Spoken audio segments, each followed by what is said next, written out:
kade lokho elunguza ukuthi impi kaNkulunkulu ibikade ibhekelena sobe kahle baqhamuke babuye this direction.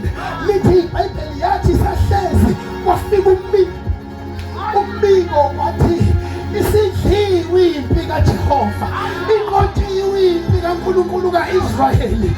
Awindoda kaNkulunkulu yaqhuma yenza ubuhlungu, yabuza umbuzo yathi kwenzekeni ngamadodana ami. Lithi iBhayibheli kwathiwa bobathathu bafile basale empini.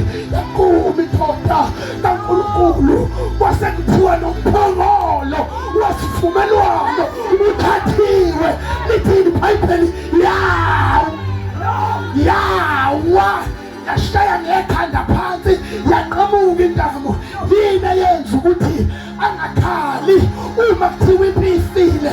Yini eyenza ukuthi angakhali makuthiwa amadodana ahluliwe safubulewe kodwa bese yakhala uma sekuthiwa nomphongolo? Ingenxa ukuthi umphongolo umelele ubukhona bukaNkulunkulu. Umoya oyingcwele kulezi zinsuku awusekho ebandleni. Impi kaJehova idliwe namadodana afile kodwa kubuhlungu kakhulu noma ukhona ukaJehova abuse